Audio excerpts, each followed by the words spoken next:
Hey guys, welcome out to Revolution tonight.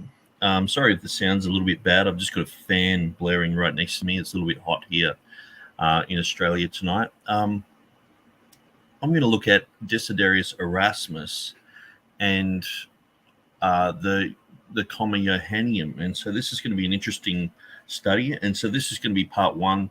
And like with all these studies, they're open-ended. And so this could end up being 10 videos, 5 videos, whatever it takes. And so, but I'm just making little stub videos on the Comma Johannine at the moment. And so that means I've got a little bit of information on my website. And so what I'm doing is I'll read through that, I'll lay a little bit of a foundation, and then we'll just continually build on that and look at source information.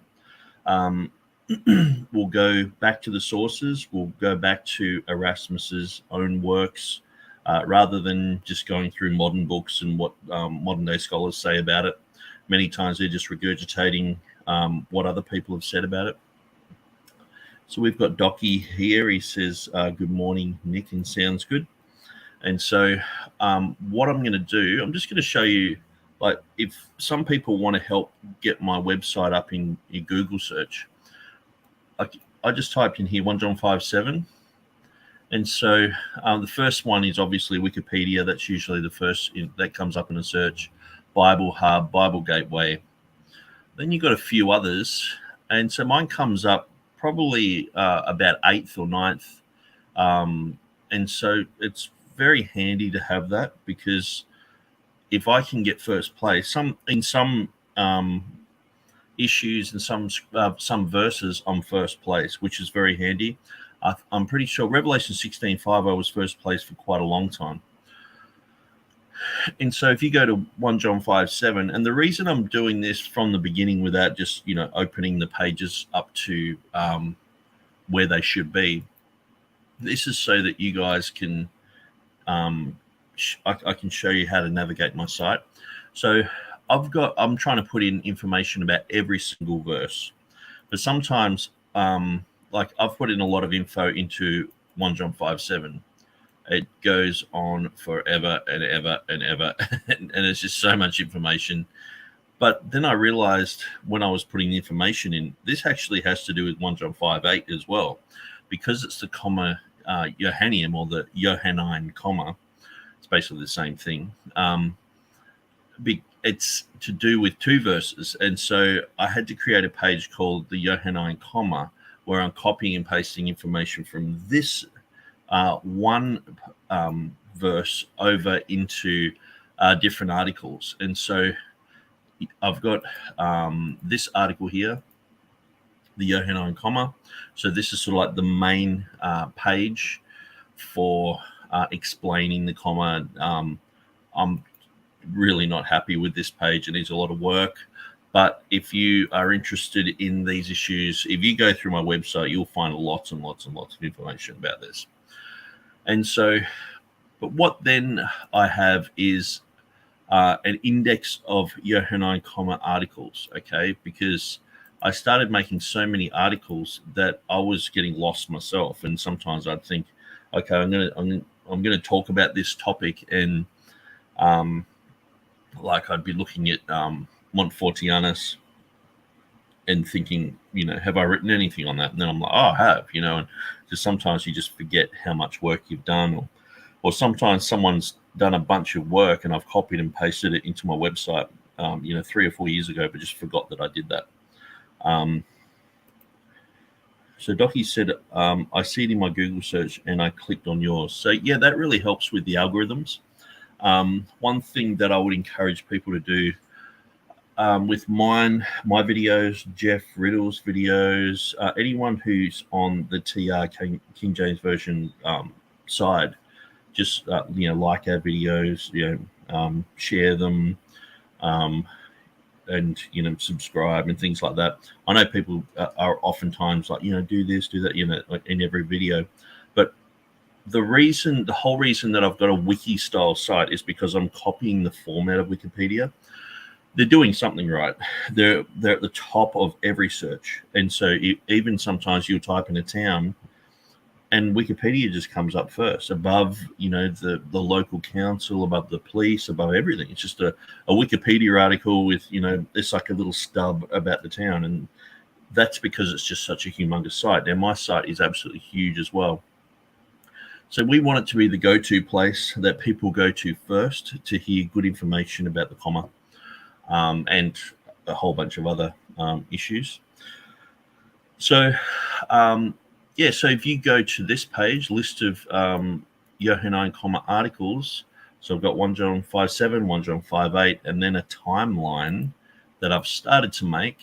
But it takes quite a while to do this sort of stuff, and so I'm putting in a timeline of people who were on the left-hand side, they're supportive, and people who are unsupportive on the right-hand side. So we have Clement, Origin, Cyprian, and as we go down, you just sort of, there's so many other people I could fill in here. Then we just sort of hit Johannine and Joseph Baranius. So I've already done a video on him. And then we sort of hit the Reformation period, and we've got the Complutensian guys, and we've got Erasmus, and he's not favorable, then he is favorable. Martin Luther's still not favorable. And there's so many people in between. I haven't even put the King James translators yet. Richard Simon, unfavorable. John Mill was favorable. There was one guy here. So we get Eugenius Vulgaris. So we might know a bit about him, with his grammatical rules and things like that, pointing out the issues in the grammar. So he was a Greek guy. Richard Pawson, Burgess. So this guy, Thomas Horn, he was for the comma, and then later on, like about 20 years later, he was against the comma. And so it's quite interesting to see, Scrivener was absolutely against the comma. And then we go into modern times, Edward Hills, Bruce Metzger, Carson. And so what I've tried to do too is put links straight to websites dealing with these issues. So we've got Bart Ehrman on this side, James White. And so I've just put, their books where they are against the comma. And obviously I could put, 40 other people of prominence, in this side and in this side. But I've just, it takes a lot of time to work these things out. James White, Jack Mormon, Dan Wallace, Trinitarian Bible Society. I think I haven't even put myself in there. I should really throw myself in there, but we've got Gavin McGrath, Will Kinney, Stephen Avery, Jeff Riddle, and sometimes I put them twice because these in the middle here are decades, 2010 to 2019. A whole bunch of stuff's written, but now we're in a different decade, so it's like some of these people are still they're writing for 40 years, so they're going to be in every decade sort of thing. But I try to, the plan is to put different, their most recent material in there. So, but that's not what I'm going to talk about tonight. So what I'm going to talk about is the comma and Erasmus. Okay. So what I've been busy doing in the last few days, and one of the reasons why I haven't made any more videos, is because I've been so busy putting this together. So this is just a list of the words that appear in the 1516 of Erasmus, 1519, 1522, 27, 35. So the 5 editions of Erasmus, the first 2 don't contain the comma, but the second 2 do. Okay. And so I didn't want to just copy this out of a book. So what I did was I went to the sources. I took screenshots of, 1516, 1519, 1522. And so as we go down, then we start to get into the Latin as well, 1516, 1519, 1522, 27, and 35. Then we got the annotations.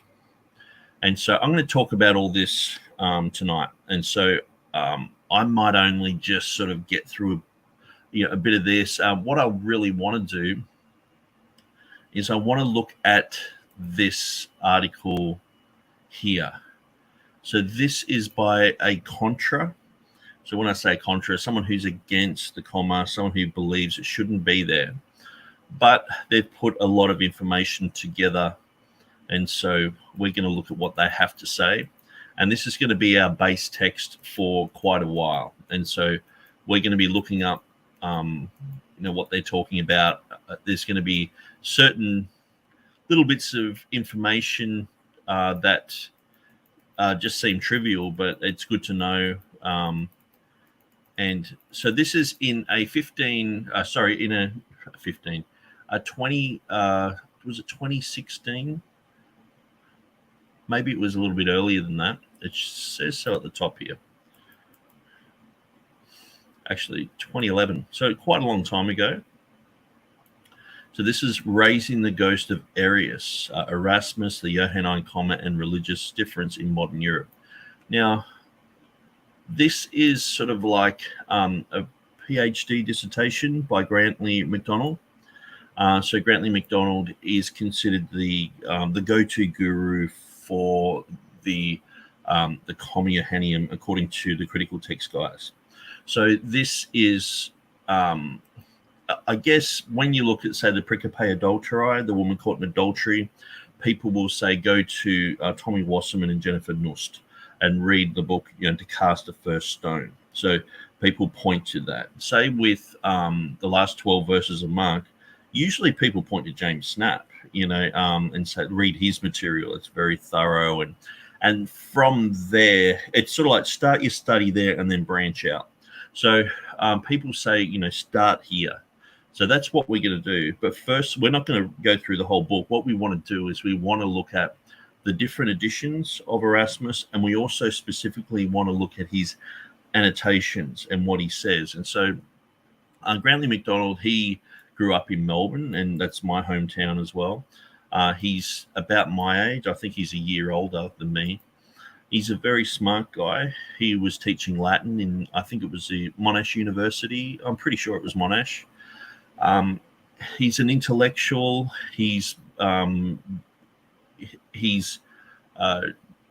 Europe a lot of the time studying music, the history of music, and but he is not a Christian. I would say he is definitely an atheist. He believes that fundamentalist Christianity is dangerous, and just like any form of fundamentalism, it's like terrorism or whatever. It's dangerous to people to be like that. So you're looking at someone who's coming from a point of view who's just absolutely not saved, just like Bart Ehrman, just like most people in the academy. And so his book, here we are, Grantley Robert McDonald. So born in Melbourne, Victoria, Australia in 1974.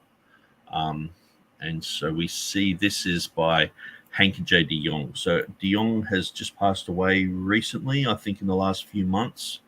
And so de Jong is part of the academy in Amsterdam. So in Amsterdam, there's quite a few people who are involved with textual criticism there. In the school of, I'll just type in either a no or blog. This goes to usually the Amsterdam blog. And so this usually shows you who's involved here. So we've got these other guys involved, De Boer. So all of these guys here are sort of involved in the Amsterdam crew. The Amsterdam Center for New Testament Studies. And so these guys are working with Munster, looking at text criticism, looking at conjectural emendations. And so, as you can see, you're going through Erasmus's work continually. And, showing where you can download Erasmus's work. And so oftentimes I'll jump on here and read, what they're talking about. And, it's quite interesting to go through that information. And so sometimes it's very helpful information of where to go, what to do. I don't agree with the conclusions of these people. Many times people, they are so biased towards the critical text that no matter what sort of information you show them, they don't want to hear it. They've already got their mind made up. And many times, if they do capitulate and they come away from some of the anecdotes made up about Erasmus or other people in the Reformation period, usually it's like a big story. Like, you know, De Jong was like, he is sort of given the pat on the back for saying that the rash wager anecdote, I'm pretty sure it was a rash wager anecdote of Erasmus, was not really genuine. It's not really something that scholars should go around saying, but it hasn't stopped almost every apologist in America like continually saying it.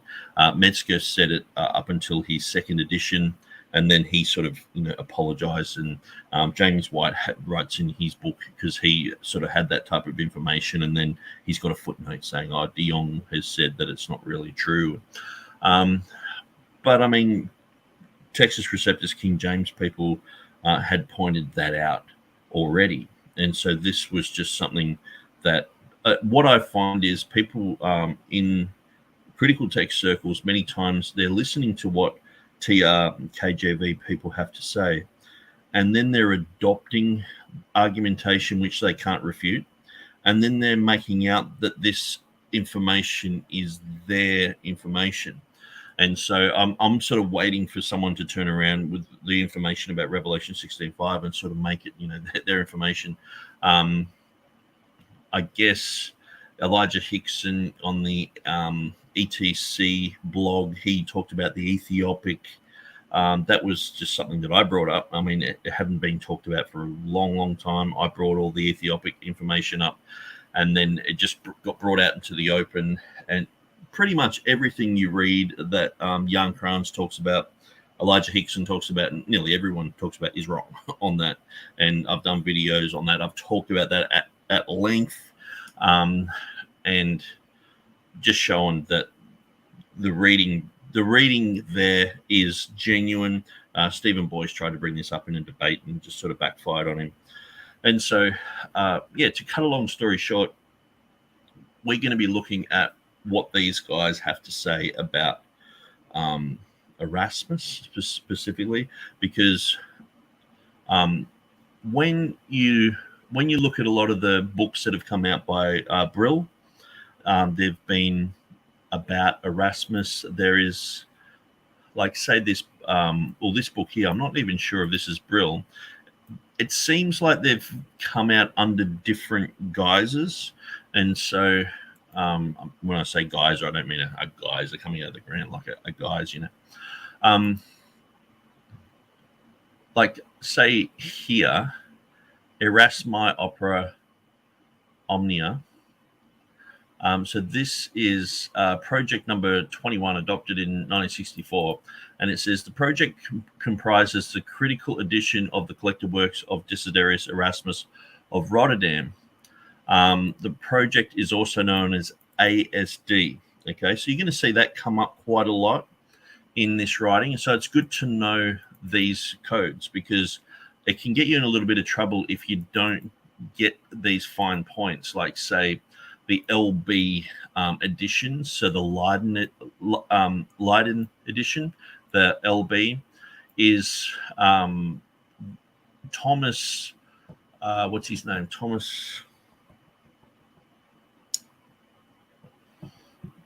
it'll come to me. So Jan Kranz, he critiqued Thomas Holland, he critiqued Thomas Holland on his writings on Revelation chapter 22 and the last 6 verses. And so he pulled him over the coals for not knowing what LB meant, and talking about Erica Rummel's editions of Erasmus's annotations. And so I'll just read through this. And so it just clears it up a tiny bit.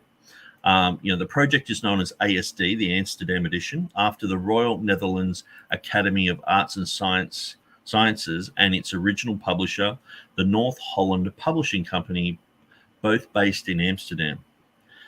It is preceded by 2 editions of collected works. Okay, so this is the latest one going. And so, say the one that was the Book of Revelation, and also One it has 1 John 5:7. So that was done by what's his name, Andrew Brown. So he used to be part of the Trinitarian Bible Society as well. So he did ASD 4. I'm pretty sure it was ASD 4 or Roman numerals, IV. And so, but that's what it's called today. So if you see ASD, say in, I'll just type it in here, ASD. Yeah, so you see ASD, that looks like 6, 8. Annotations in Novum Testamentum. And so that's in 2003.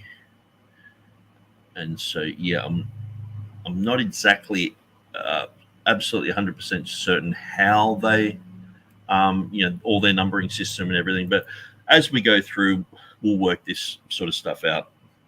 And so, but definitely it's good to know what the ASD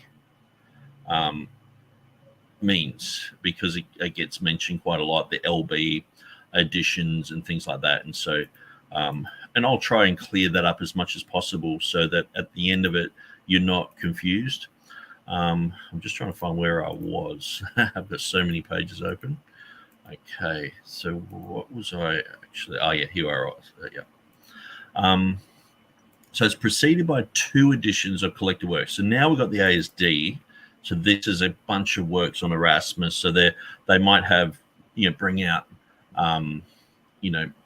they'll translate into English all the Gospels or something like that, and that's an edition. And then they'll translate, the letters, Catholic epistles or whatever they call them, and then they're translated into English, and so that would be another ASD edition. But before that, the 2 editions of collected works, the first published in Basel a few years after his death, BAS, and the 18th century Leiden edition, LB. Both editions consist of the last versions of the works printed in Erasmus's lifetime, not taking into account the adaptations of Erasmus made in earlier published editions, and cannot count as critical editions. The need for a modern textual edition was formulated by a small group of Dutch scholars in the early 60s in the 20th century. It would mean introducing writings, elucidating their genesis and their early printing history, putting the works into context as well, considering all revisions Erasmus made to them, and offering philological and historical notes and commentaries. So that's what you see in these. And so oftentimes, because it's a scholarly edition, when these are brought out, they're scholarly editions. And so you will get many times they'll have the Latin annotations are in Latin, and I'll explain what these annotations are in a minute. I'll show you pictures of them. And they're translated into English, or they might be translated into French or whatever, depending on who's doing it and what reason they're doing it for and all the rest of it, or who they're doing it for. Sometimes it'll be in Latin, it might be in English, and then it'll have a commentary at the bottom. So where I usually disagree is with the commentary at the bottom, because that is many times just, someone like Bart Ehrman going, blah, blah, blah, at the bottom of it. But this is where we can utilize a lot of this information and go, okay, the hard work's been done for us. These guys have gone through the writings of Erasmus. They've written it down in Latin. They've done a translation. Now, we do have to be careful. This is another issue. We have to be careful of how things are translated, because I've pointed out on my website that Jan Kranz has translated Erasmus's annotations in one way, and Erika Rummel has translated another way, and they both mean 2 different things. One was making out that the Greeks once saw that the Book of Revelation was not part of the canon, or the author of Revelation was unknown, according to the Greeks. They weren't sure if John wrote it or which John or whatever. But when young Kranz did it, he was trying to make out that Erasmus didn't know who wrote the Book of Revelation. And so it's a lot different. And I pointed that out, that who's right here? Erica Rummel's a critical text person. I'm not sure if she's still alive, actually. But Jan Kranz, critical text person. So these guys have got different ideas. It's a different interpretation. And it's like, come on, guys, isn't this just a science? Can't you? But see, the thing is, these guys are promoting Bibles that just many times it's not even the underlying Greek that's a problem. It's just how things are translated. They just want to squeeze a doctrine in, or squeeze a story in, or just have their leg in the door, just enough to create this air of like, oh, Erasmus, he didn't believe the words of God, and all this sort of stuff. Okay, so Bob, how you going? I was going to send out a search party for you. Yes, I've had a very busy week, and so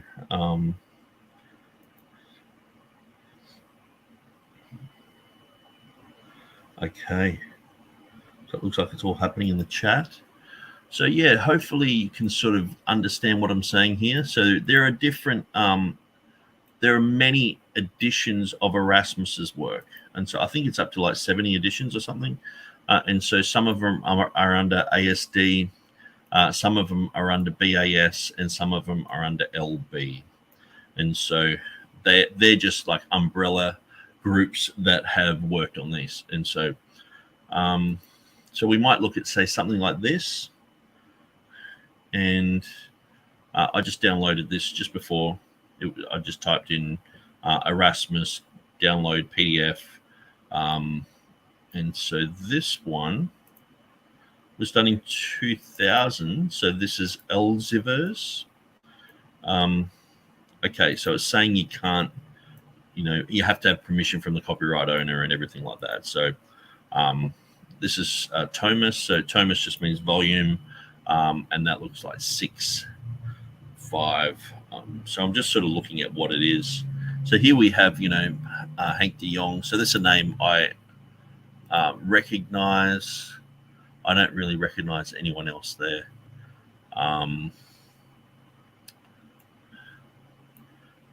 And so, yeah, so this goes through the preface, Matthew, Mark, Luke, but I don't think it's translated, but I'm not sure. I only just downloaded it like 10 minutes ago. So, yeah, he's got some pictures of Erasmus's work, and yes, I'm pretty sure this is just the Gospels. Yeah. So anyway, that would probably be considered one of the editions. He says, may I share this on a live stream, please? Yeah. Anything that I do, you can use it, chop it up, do whatever you want with it, as long as it's sort of, moral and ethical. So I'll just go to, okay, so we read that. So we've gone through those. Okay. So I'm on the page of Erasmus. So the Johannine comma and Erasmus. Now, the main thing that I really wanted to look at was first to just lay the foundation of what Erasmus did with the comma, okay? So obviously, it's very well known that in his first 2 editions, he didn't include the comma. One thing that just amazes me is when critical text people point this out, like you realize that Erasmus didn't include the comma. It's like, it's like Mark Ward pointing out that there's old words in a 400-year-old Bible. It's like, yeah. So why do you get off on just stating the obvious? It's like, do you realize the sky's blue? Do you realize, the sun is in the sky? It's like just stating the obvious seems to be like a sport for critical text people sometimes, especially apologists. It's, like Elijah Hixson just did a whole thing against Jeff Riddle on this issue. And Jeff Riddle was very clear that he doesn't really go back to the editions of Erasmus and consider them part of the TR corpus that he uses. He looks back at, obviously he would be like most people and go with the choices of the 1611 translators, which is pretty much exactly the same as Beza, except for about 20 places. And he would go with Beza and Stephanus, because these guys were, he's a Reformed Baptist, he's Calvinistic, so he would go with those people. Obviously, Theodore Beza took over from Calvin, and so he would go along those lines, where I guess, for myself, I'm not really tied to, I only go with these guys or whatever. I'm more like, okay, well, the King James guys just nailed it. Wherever they got their information from, it would be interesting to find all that out. But until then, I'm just like, okay, it's the underlying Greek text of the King James Version. That's where the final TR is. And rather than sort of jump through the hoops of, I think me and Jeffrey are saying the same thing, but just from different ends, sort of thing. So Bob said, I'll never chop up anything of yours, Nick. In a sense, Bob, I just sort of meant like if you take a snippet of what I'm saying and you make it a little video, or that's fine. So when I say chop up, I mean, edit up, or, grab a 10-minute slot, and because you might find, some of this boring or whatever, and then you might find like just a 10-minute thing that's you enjoy. And so feel free to just, grab that bit, chop it up as you want it, and serve it up however you want. Okay, so it's quite well known, pretty much among everyone, that Erasmus, this has been a controversy. This is something that's talked about quite a lot. And so the 1516 edition, Erasmus, so he has hoti tres essin ho meturiontes to numa kai tu uda kai tu aima kai oi tres ais tu en essin. And so there is no comma. So I'm not going to keep just reading the Greek over and over, because it's quite tedious to listen to that. But I'll just read this bit. So this is what's missing. This is the comma that's missing. En to uranu pater. Now, notice here there is a difference in his latter editions. It has hot pater, it's just a definite article. Hopater logos, or pater logos kai numa agion. Now here it has kai tu numa agion. So it's just another definite article there in front of spirit. Kai oti oi tres en esi kai tres esin hot meturiontes.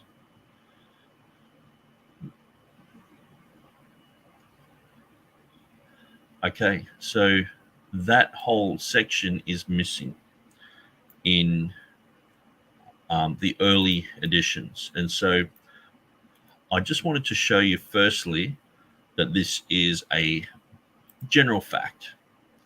But even though we know it, we're stating the obvious, we still have to prove this as a fact. So I'm just going to go through the editions. So I'm just opening up all these pictures of the 5 editions. So let's look at Erasmus's first edition, his 1516. Now remember, this is 2 years after the Complutensian Polyglot was made. So 1514, Complutensian Polyglot has the comma Johanneum in it.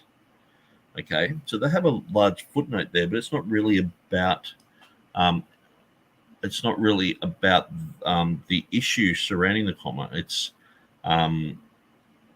It's just mostly about, I'm just trying to remember exactly what it was about, but it was sort of like a controversy that dealt with things around the comma.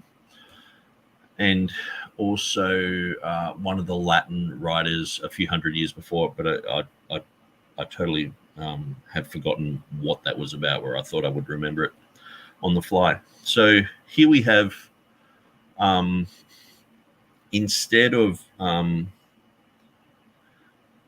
materiontes, so it doesn't have in heaven the Father, Word, and the Holy Spirit, and these three are one, and there are three that testify in earth. So all that is missing there. Okay. Then it has the Spirit and the water and the blood, and these three agree in one. And so that's 15:16. So I just wanted to show you clearly that the comma is not there. Materiontes.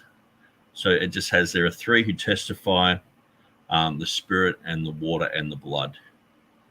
Okay, so it appears twice there because that was at the end of the page.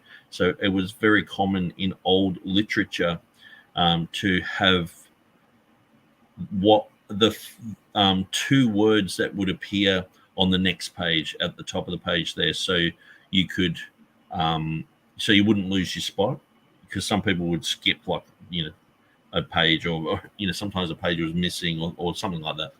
And so, or for whatever reason, it just made it easier to know, okay, that's where it's headed. It's quite interesting to see that the two there and the difference between them. So the ligatures and how much they change. Like you can see the similarity between this one here to pneuma. Then you see hyma here. But then when you look at that one, it's quite different. And so it's quite interesting to go through and look at those in different editions, because you can see how that one there, the Uda, so the Spirit, the water, and the blood. So you can see it's exactly the same symbol there, but how it's just different here.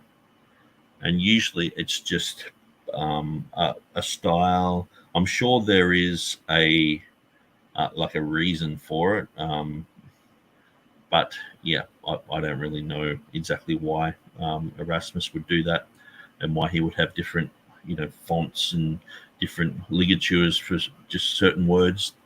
But perhaps that's exactly how the manuscript had it that he read from. And so there's a ton of phrases used commonly today, lifted right out of the KJV. Wolf in sheep's clothing, bite the dust, wits, and etc. Yeah, so the King James Version has, there was an interesting book written by David Crystal. So David Crystal would probably be one of the leading experts on the English language. When I wrote my Easter article, I contacted David Crystal, and he read through it and said it was a good article, and he agreed with the content that was there. He gave me a few pointers on that. That was way back in like 2005 or something like that. And so I've often followed what he's saying about the King James Bible. Now, he went through, and because the King James Bible is eclectic in a sense, where it's adopted all the really good readings from Geneva, the Bishop's Bible, Tyndale, etc. He counted only 11 original phrases that had become common use phrases, like skin of my teeth, and those sort of things, like you're saying, wolf in sheep's clothing. So he would. So if it was in the King James, most of the time it was already in the Bishops or the Geneva. And so he went through and just looked at all of these, wrote them all out, looked at all of these, and could find these in earlier editions.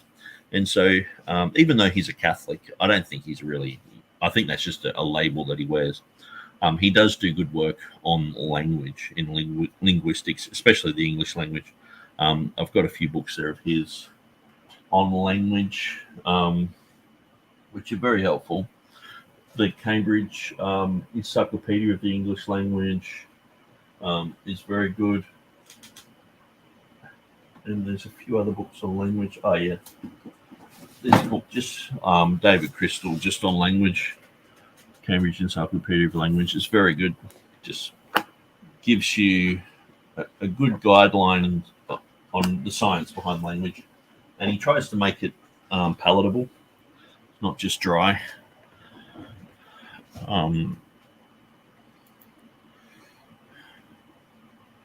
Y'all, Americanism. Ye all. So Docky says the American national anthem might as well have been written by KJV writers. My country, 'tis of thee. It's interesting. I don't know the national anthem, the American national anthem. How sacrilegious is that? But I bet you don't know the Australian one either. Americans are always copying English British stuff. Yeah, you guys, what was it? Britannia rules the waves. They colonized the whole world. And Britain was the Rome for a while. Now America's the new Rome with their 1,000 military bases around the world. And we've got 3,000 American soldiers here at the moment in Australia, just hanging around. We've got 1,000 CIA guys working in a spy base, spying on us. It's quite interesting. But we're talking about Erasmus. So you can see here that the comma should be here. It's not. So I'm just sort of stating the obvious, but just proving this from the source documentation. So you've seen it for yourself. You can't unsee this. So we have the Maturiantes here. So usually it goes Maturiantes, and then it goes all the way down to here, Numa. So all of that whole line, and right up to here. I think it is. Yeah. There are three that bear witness: the spirit, the water, and the blood. And so it shows you, the Logos, the Pneuma, Agion, the Holy Spirit. So that's the 1522 of Erasmus. Same thing here. We can clearly see the Logos there, the hot Pater, hot Logos, Kaito Pneuma Agion. You can clearly see that there. It's got the Communihanium in it. So that's the 1527 edition. And then we've got 1535. Now, this is a pretty lousy picture, but it was the best I could do for the moment. And so here we clearly see Hot Pater, Hologos, Kaito, Pneuma, Agion. So you can clearly see that it's got the Communihanium in there. So quite a lot of words taken out of his earlier editions. So I'll just shut those ones down. Okay. And conveniently, I've typed it all out so everyone can look at that and they can examine it. And I've even gone through and put in the commas. This one didn't have that comma there, so I took it out. Now, that might just be a typo. Sometimes it is just typos. Now, thankfully, these were all written also in Latin. And I think this might have been, at first, I think Erasmus just put the Latin, put the Greek side by side and did his annotations for different purposes. But what this did inadvertently, it also created a system of cross checks, because we can check if there's a word, just say the word father was missing there, but we might see it in the Latin. So depending on, sometimes it's Erasmus's edition, sometimes he does have, like say in this edition, in 27th edition, he's got the Latin, and then he's got the Latin Vulgate next to it. So, and that's pretty much what Beza did as well. So Beza, Erasmus, these guys who have Greek, Latin, they have diglots, then they have the annotations. These are three witnesses of the same thing. So you can look at the Greek, but sometimes there might be a typo, there might be a spelling mistake, there might be just some print error. But then you can look at the Latin and just see, what's going on here. Is that word in there? But then you can look at the annotations. And many times, if we look at the annotations, there's a lot of detail So this is just one of them. So we have here hoti tres esin oimaturiontes to numa kaito uda, and so that's got the old reading that Erasmus had in his first two editions. And so you can check with what he's talking about, you can check there also and go, okay, if he said that's in my edition now, it's like, oh, is it? You know, does he have the comma there? Does he have exactly the same wording there? And so you can check those things. And so it's a bit of a cross reference.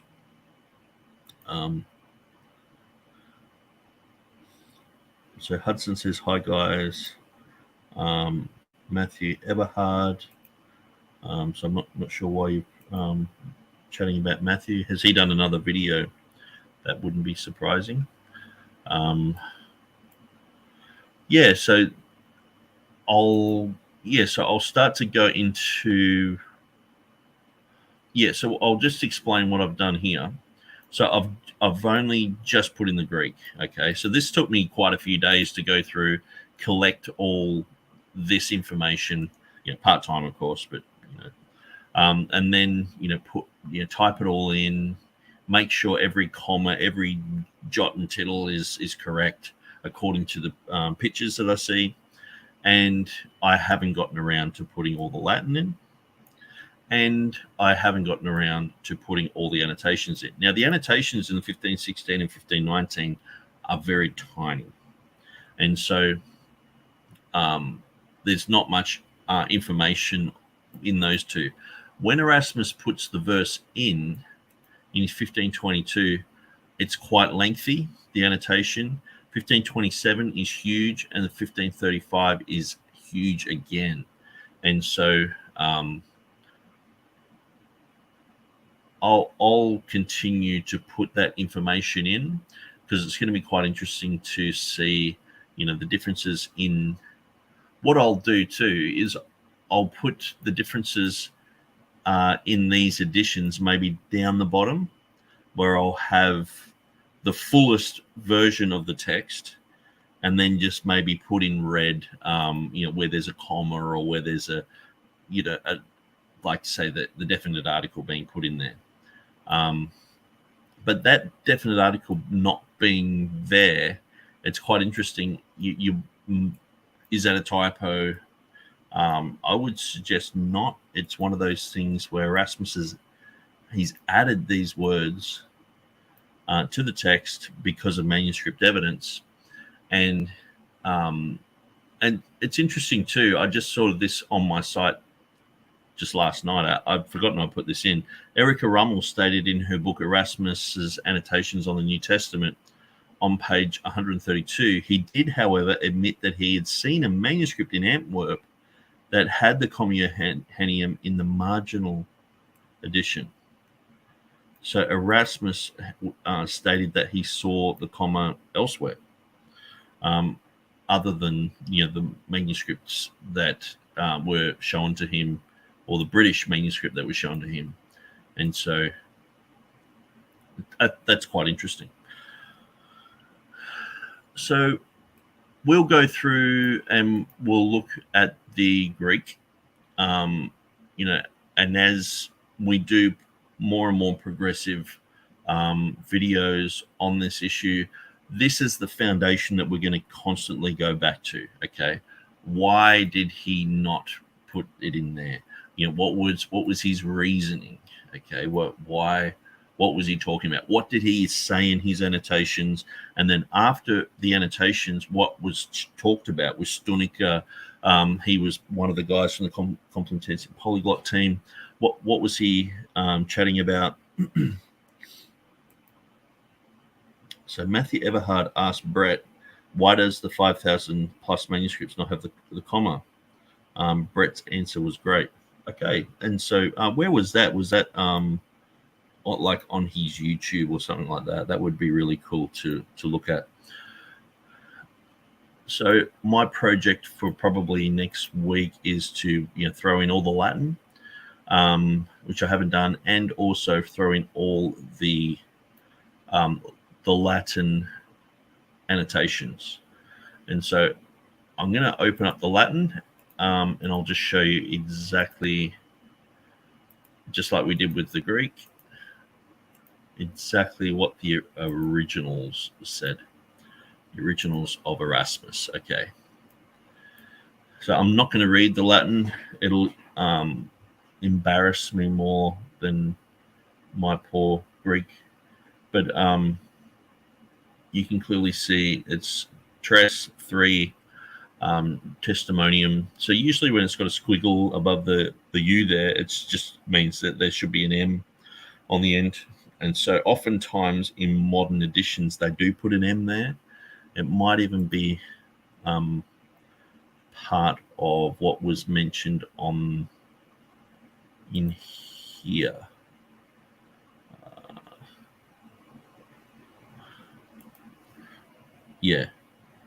Testimonium. And so usually that would, in Erasmus's edition, would just have a squiggly line above it. But that's where it's good that these guys have gone through and cleaned these up and made it digitized Latin so that we can understand it. So then we see the Dant, Spius, and Agua and Sanguis. So that's like so that's a nominus. Is that a nominus sacra? Spiritus. I guess that is. So yeah, the spirit, the water, the aqua, and the sanguis, the blood. And these three are one, or these three unum sunt. I'm not sure. So obviously there's something missing there. So after testimonium, it just goes straight into the spirit, the water, and the blood, and it leaves out the Johannine. Okay, so that is in the 1516. So this is in the Latin. So this was side by side with the Greek. Okay, so then we go to the 1519 Latin, and we see the same thing. And so he's written out the nominus sacra there. So that was spiritus. So we saw last time it was. So that line is used also, it looks like a nominus sacra line. So I guess they were pretty slim on, how they could explain nominus sacra, especially in Latin. So they just put this line there. Okay, so spiritus. So you can see they've taken out a few of those letters and put a line there. Or in the next edition, they just wrote it out. Dant Spiritus and Agua and Sanguis. So again, like I said, they would put either two words or one word at the end of at the bottom of the page. So that would show you that on the next page at the top had that same word. So this is part of the 1519. It just happens to be right at the bottom of the page. So which is where my Adobe Illustrator skills came in handy with joining these together and just putting it as one picture, so we don't have to someone doesn't have to go looking for all that. So then we have here, so we can clearly see where it has the testimonium here, and notice he's got the testimonium. He doesn't just have the squiggly line above the U there. And then he has Dant in Caelo, so that would be a heaven, which is in heaven, Pater, Sermo, and Spiritus Sanctus. So the Father, the Word, and the Spirit Holy. And these three are one. So this is in the 1522 edition. So obviously these Latin editions are matching the these are matching the Greek that Erasmus has. So some people are like, oh no, it was the Latin in these editions. So in the next edition, he has his and the Latin as well. So that's usually what Theodore Beza did in his, especially his later editions. So we can clearly see the comma is there. Where the testimonium the spirit, spiritus, agua, and sanguis is down here. Okay. So then we go to 1527, and he's gone back. He's reverted back to putting that line there without that, so the M isn't there. So, Caelo, Pater, Sermo, and Spiritus Sanctus. So this is Erasmus's edition. He's got the comma in there. And this is the Vulgate, okay? I'm just going to make this a bit bigger just so you can see that.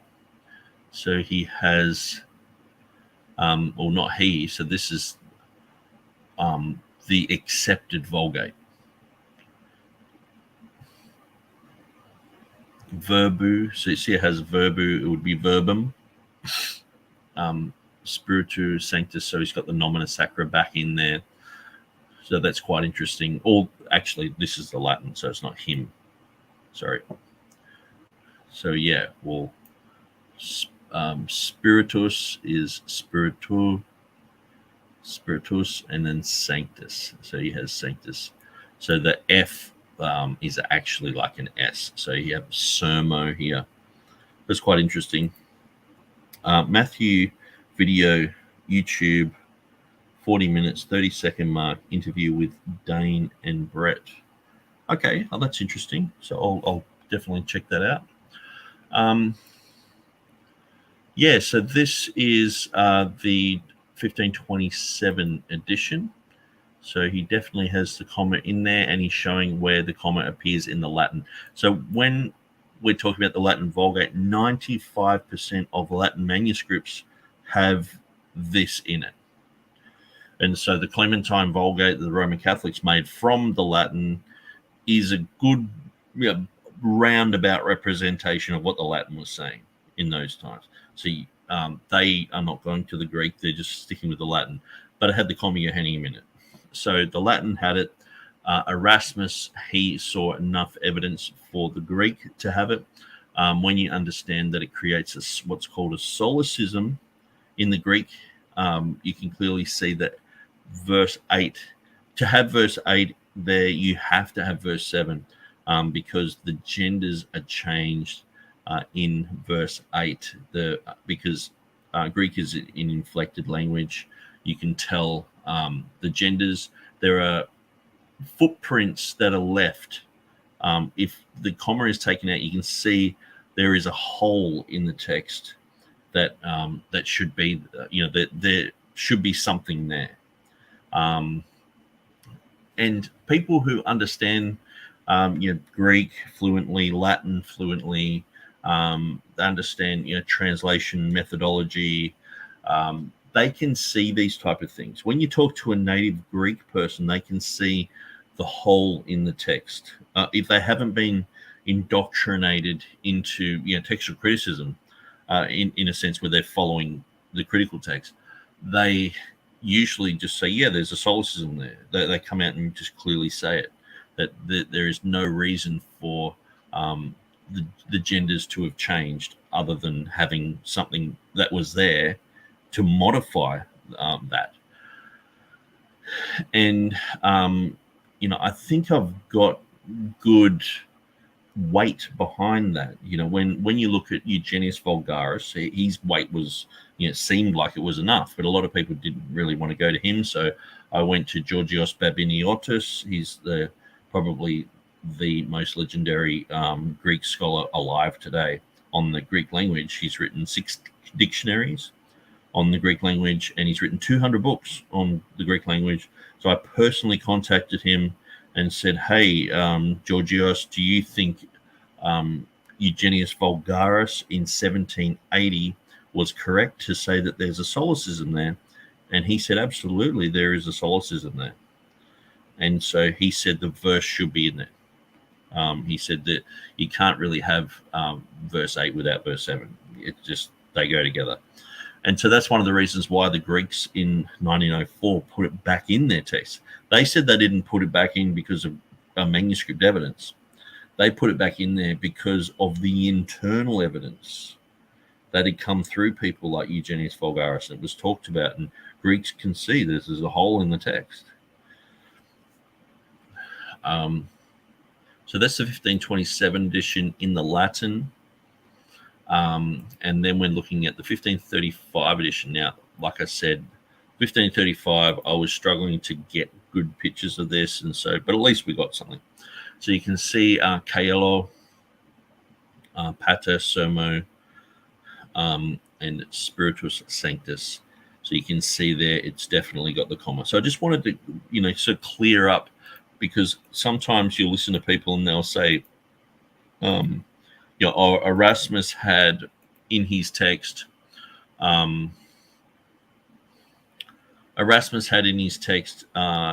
his edition on one side, and then the Latin Vulgate on the other, directly opposite. And it's sort of like, no, that's not true. So what I will do, that's my next project. I'll write all this Latin out and put it in there. So now we've looked at the Latin. Now we can look at the annotations. So the annotations, so how Erasmus would set up his New Testament, he basically had, from Matthew to Book of Revelation in one section, and then the final section was just as big. So you might have like 800 pages or whatever.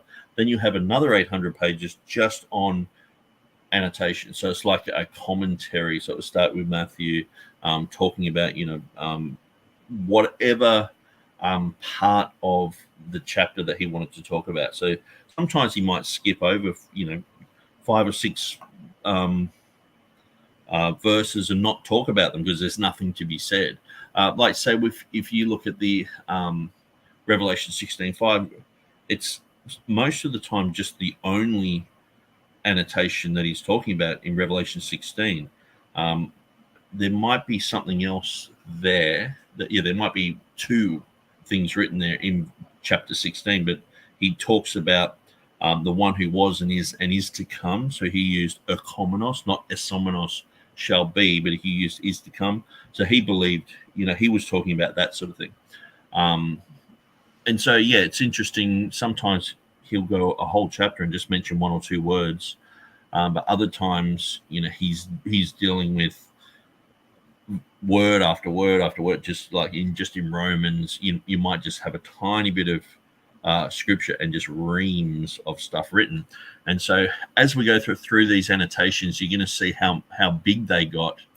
So 1516, so obviously I've got to type all those out as well, but thankfully I've put all the pictures here. So we'll go through and open up in these new tabs all the annotation editions. Now, some of these, they were so big that I actually had to upload 3 or 4 different pictures, because they were so long and so big that they wouldn't actually upload onto my site.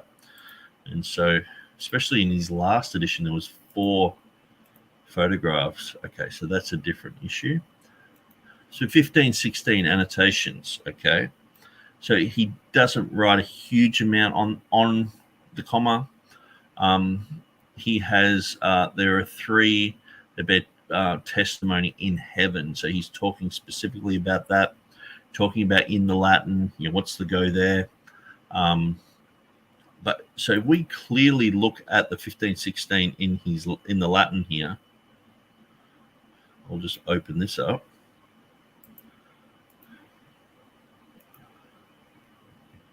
Notice none of the words that he's talking about in his annotation actually appear there. It doesn't say Caello there at all. Heaven. So obviously the Latin that he has there is his own text. Okay. And so I'll just sort of point that out. So when we're going, when we're looking here at, he's mentioning Caello here, he's talking about this is an issue. So, but you actually don't find that written in his Latin or in the Greek.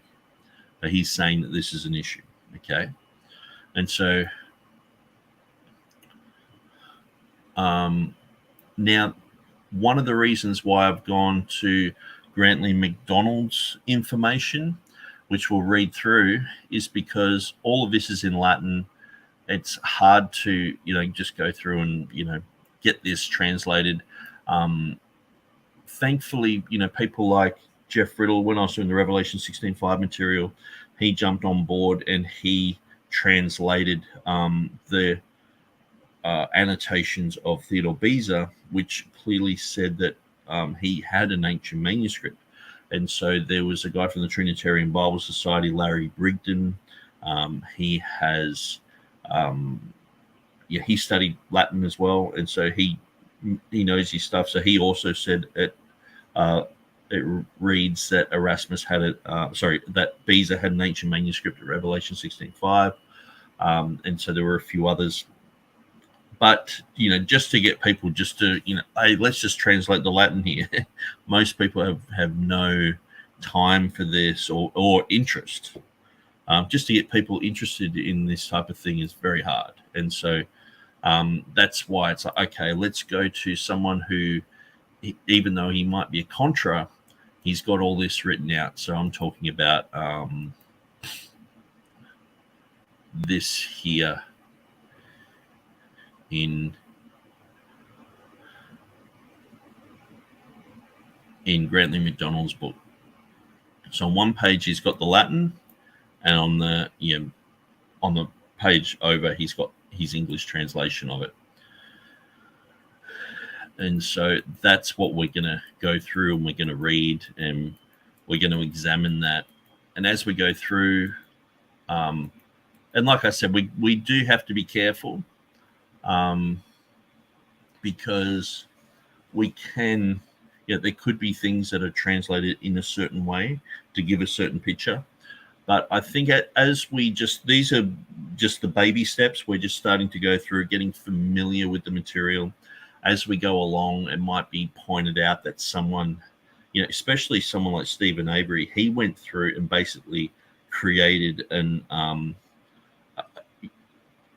error list in this book and showed Grantley McDonald where he's just made huge blunders, or where there's just typos and things like that. And so he actually made it's called an errata page, where it shows where all the places where there's errors in his dissertation here. So this is Grantley McDonald's PhD dissertation. And then he went on to write a book about Erasmus and the modern world, or something like that. I can't remember exactly what it was called, but there is this is sort of like his draft work, but it's still good and it's open source.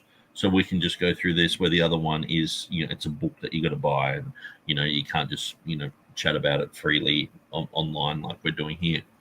So what we're going to do over the next other videos, see, this is exactly what he has in his 1516. Okay, so we can see, I'll just grab this picture, I'll drag it down. Okay, make that a bit smaller, so we can see this is exactly what Grantley McDonald has here.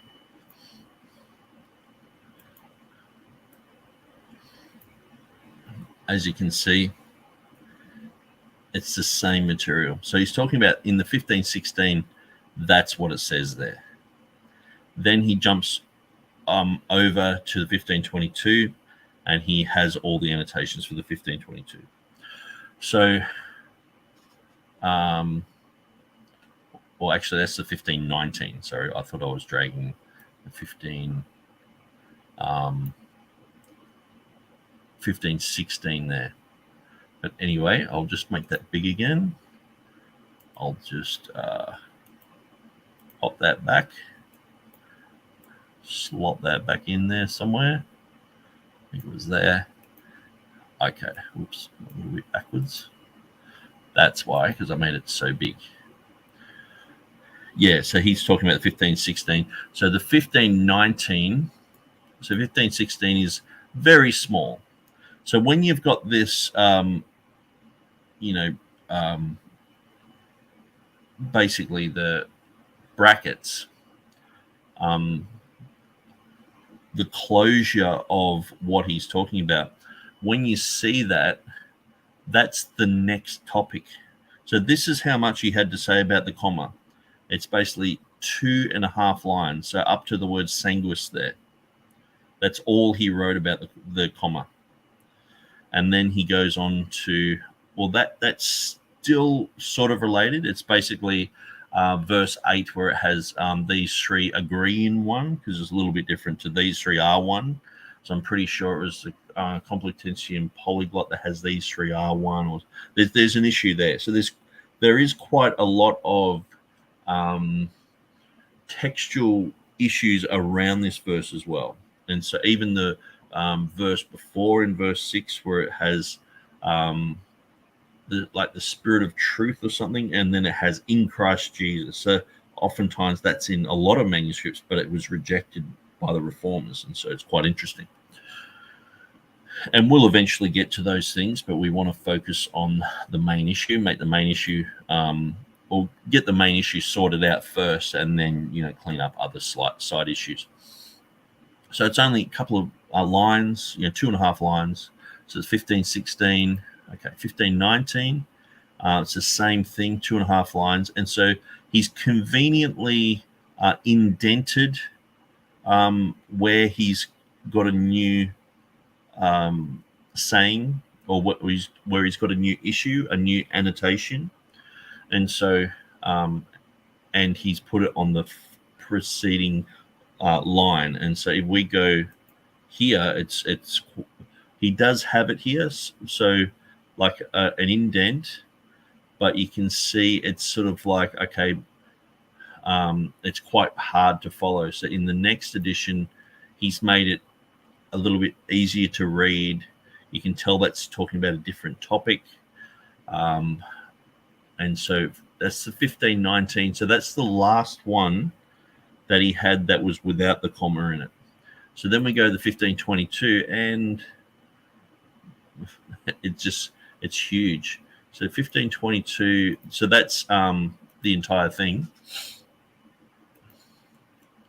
So here we have he's talking about the same thing, KLO, and then he has sort of written up to sanguis. We see the 2.5 lines, and then he's written all this extra stuff. Okay, all the way down here, a whole bunch of Greek. He's got the comma written out here, pater, logos, kainuma.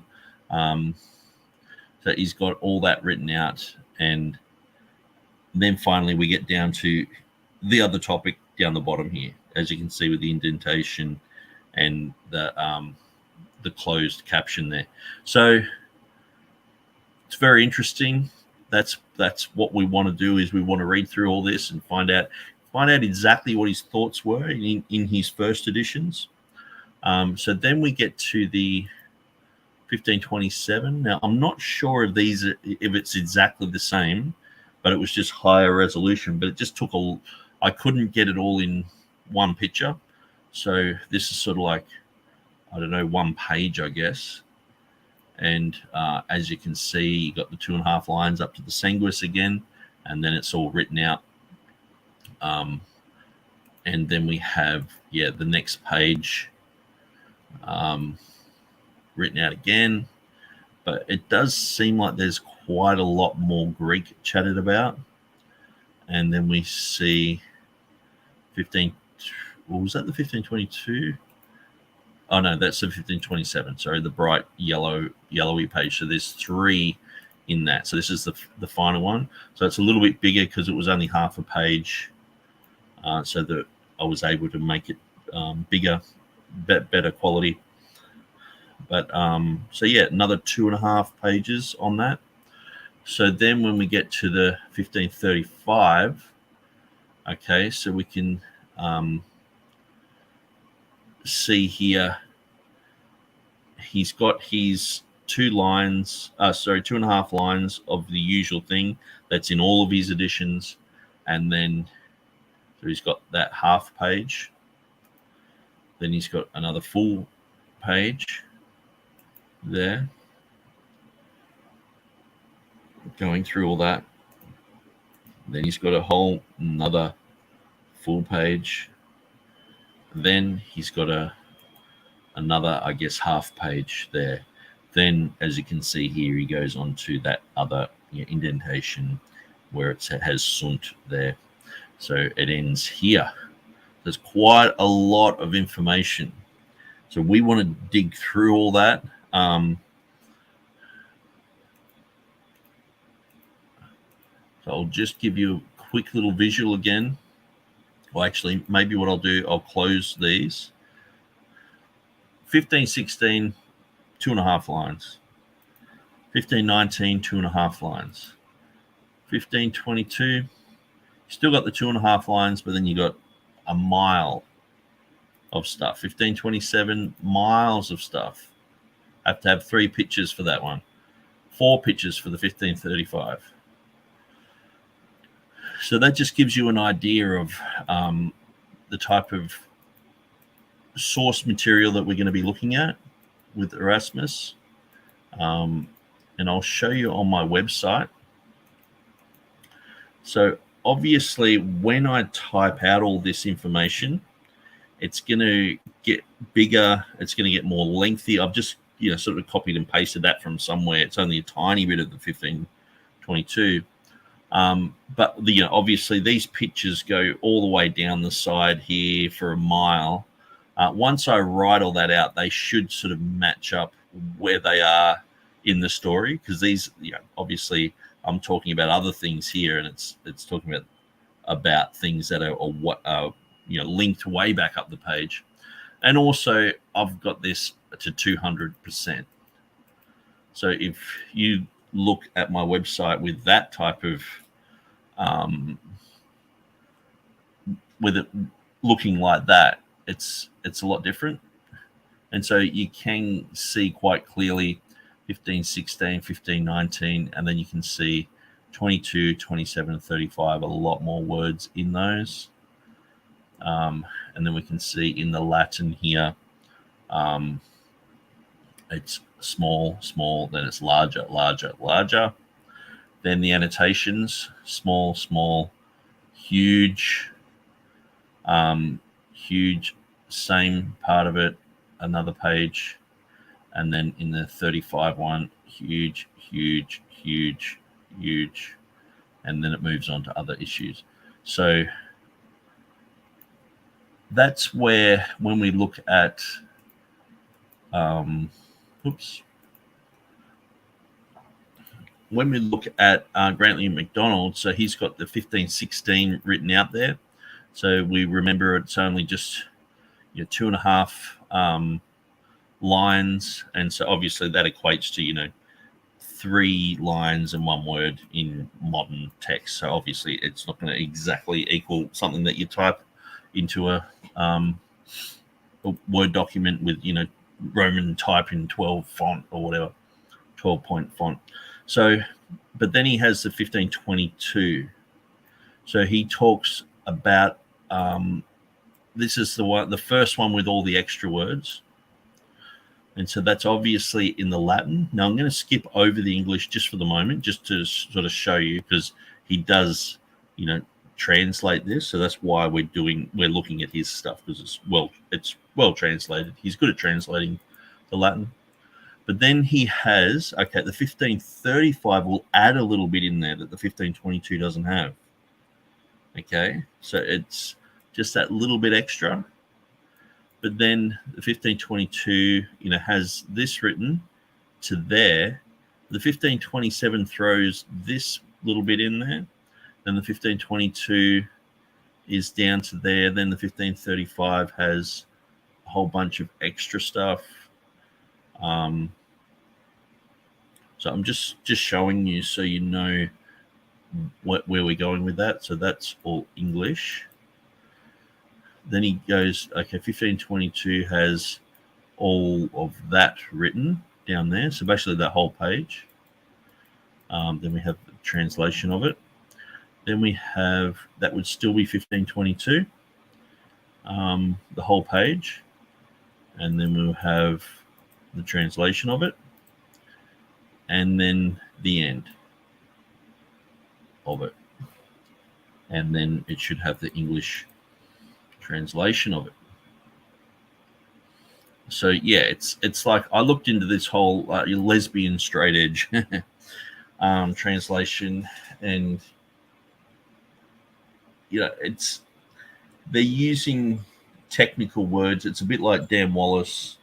When I looked at this, I just sort of felt that it was a bit like Dan Wallace using, if you've ever heard him use the word anal a lot and joking about it, he's like, oh, these scribes are really anal about this and anal about that. And it's like, man, why do you keep bringing this word up? And it's like he just kept bringing it up, and the class was laughing. So he knew that it was, in rap or whatever they call it, bars, so you got a double meaning, so when you're like that, you're very fastidious, you're very, fussy, and all the rest of it. But Dan Wallace was obviously he knew. It's like, say, using the word ass, and we can use that in a crass way instead of meaning a donkey, and using that sort of on purpose to get people to laugh and all the rest of it. It's like, okay. So I sort of think that he used this lesbian straight edge comment here as a bit of a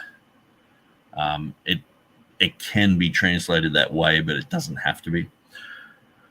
So, but anyway, we are going to go through and we're going to read through this in the English. So I'm only going to read a little bit of this tonight because I've spent nearly all day on the road, and so I've been quite busy today. So I'll just go through as far as I can before I just fall into a heap. So Docky says, looks like a thorough answer to 1 John 5:7 requires thorough research.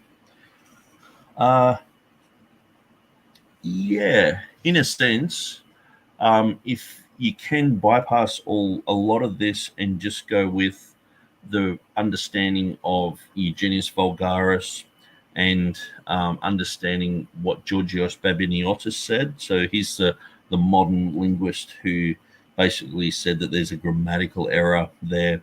He agreed with Vulgaris. So he's saying that there's a solecism there if you don't have the comma. The comma has to be in there for verse 8 to change the gender. And so knowing that, it clears up a lot of things, and it because we're mostly not going on Greek evidence because the majority text is against us here. And so oftentimes people will just go, okay, the majority says this, like the last 12 verses of Mark. But here we can't do that. And so, but we can go with the majority text in the Latin. There's a huge number of early church writers. So if you look at, say, the evidence for the Textus Receptus as being like a three-legged stool, two of the legs are very strong, one isn't, and that's the Greek. But then we have Greek experts saying that there is huge internal evidence to prove that this needs to be in there. And also when you look at the text,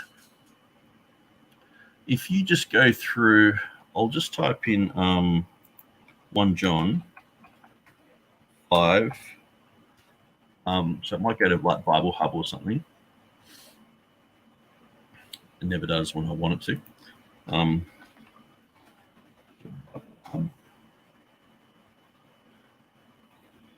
And I'll just go to the Greek here.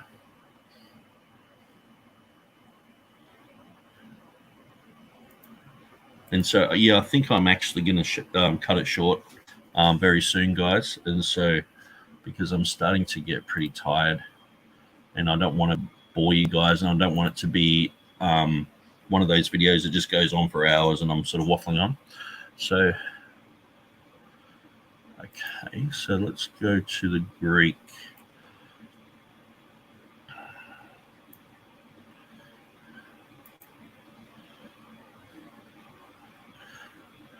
Now, if we look at,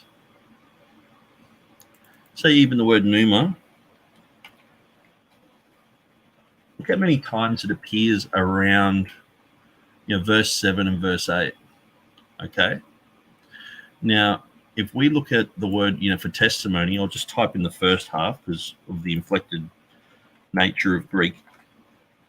Look how many times it appears around, from verse 6 to verse, 11.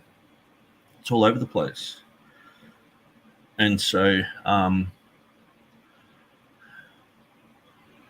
there's a lot of reasons why this could have been homoioteiton. It could have been architeiton, similar endings, similar beginnings.